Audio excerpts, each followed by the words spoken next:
It's from the Impulsive podcast. This is Dana White. According to Impulsive's podcast, he was foreshadowing Conor McGregor dropping out of the Irish presidential race. They just wouldn't let him on. Conor says he's coming back. He's in the pool. He's doing his thing. He's all kinds of footage of him training. He wants to fight on this White House card. That's a big card. And then when's the election? The Irish presidential election. That I don't know. That I don't know. Because which one is which one is he more focused on? All the polling is saying that he's going to win by a landslide. No, really? Oh hell yes. The polling's saying he's going to crush the election. So they're doing everything they can to try to keep him off the ballot. Whoa. Yeah. What? 60% said he would win. Could you imagine, dude?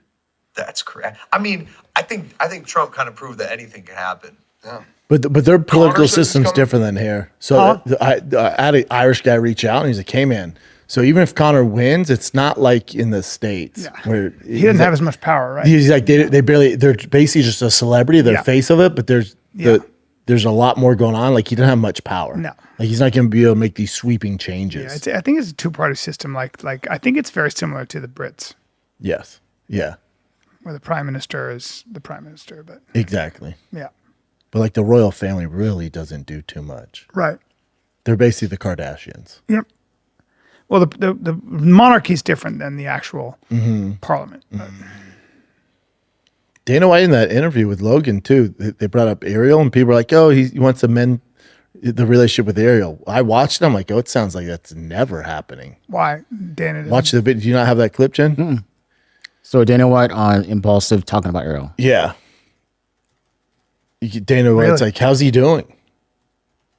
So why? Because why is he so mad at No, Ariel? it's so much to get into. What, but what over the Brock Lesnar stuff? Yeah, but that's the unforgivable offense. he hates him. My take is he's not ready to squash the beef. And I would love to hear who the f is the guy that's saying, "Oh, they have a superstar problem." Tell me what fucking genius in the business, right? And even these boxing guys that I was arguing with 10 years ago, where the f are they all now? I think I heard Ariel Helwani say it once.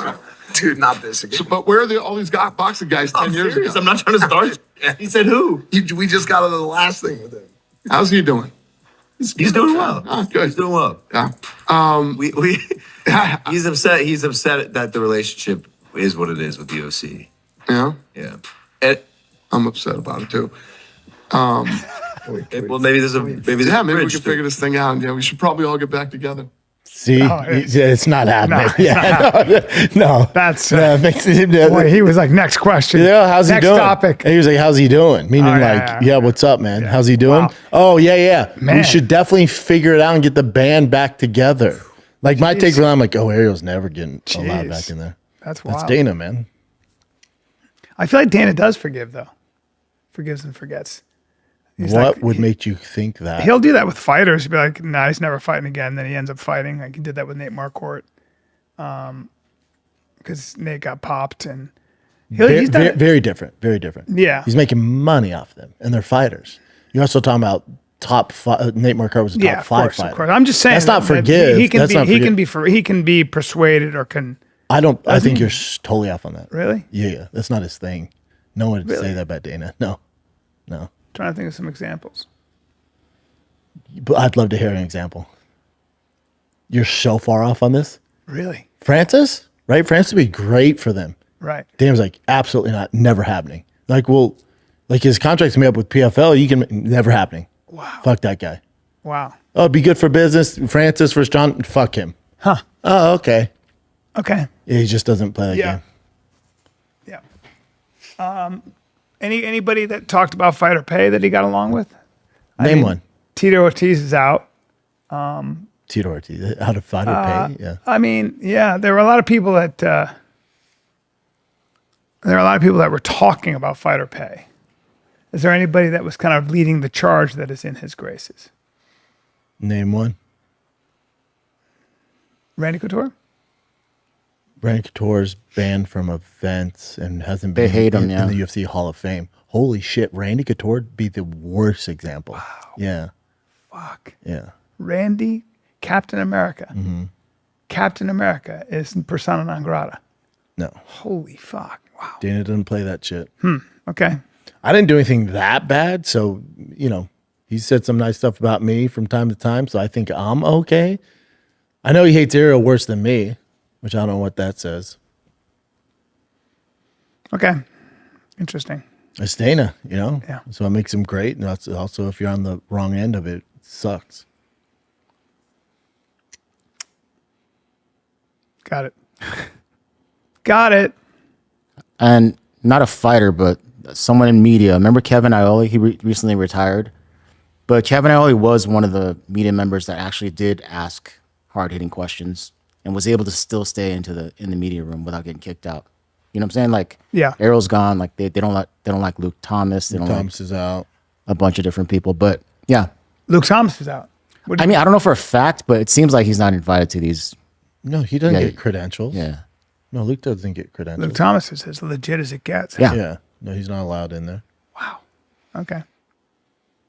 Part of being a journalist is having to ask uncomfortable questions, inconvenient questions. Of course, but the UFC's just gone a different route. I'm not saying it's the right way to do it or the wrong, but they let in these cookies. They've been really good at being the only game in town. Like, that's a huge accomplishment. So many fight leagues. Why do you think so many fight leagues can't do it, but the UFC has been able to do it? Like, what is it There's a about million that? reasons, but with the What do you UFC, think? with the UFC and the journalists, it's like now they've turned into it's like they want influencers. So they're like, we don't want people pushing, Yeah. fighter pay and the Muhammad Ali Act, the Ali Act, all that shit. We want people with huge following and tell us how great we are. Hey, That's- that's another yeah. business practice. Works. Depends. But the bottom dollars, yeah, they're making more money than God, but it's down in the States, the views. So I don't. Well, that I might don't- be because all the champions aren't American. I don't think it's the way to do it. You know? I think it's good to have some people that aren't under the payroll. Are there any American champions? Kayla Harrison. That's it. I don't know if you guys noticed anything during the broadcast with Canelo versus Crawford, but this is John Anik next to Max Kellerman and Andre Ward. And John Anik just says something when he notices them not really paying attention to him. Oh, give me 1 second.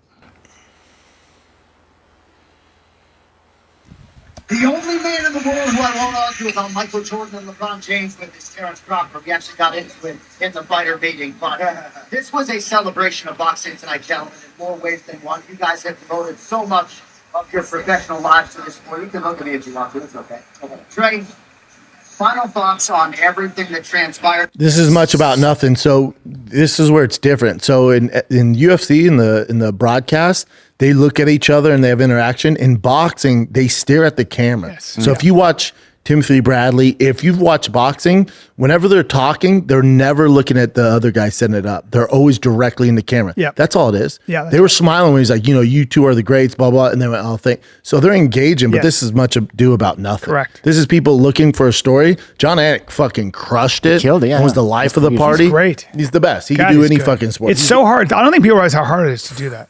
He's my fucking God. just keeps it going, man. But no, he's the GOAT as far as that stuff goes. But this is nothing. They're not being disrespectful. In their craft, they stare at the camera and they acknowledge the camera. They don't talk to each other like a conversation. Yeah. Yeah. Which is also why the UFC is better than boxing.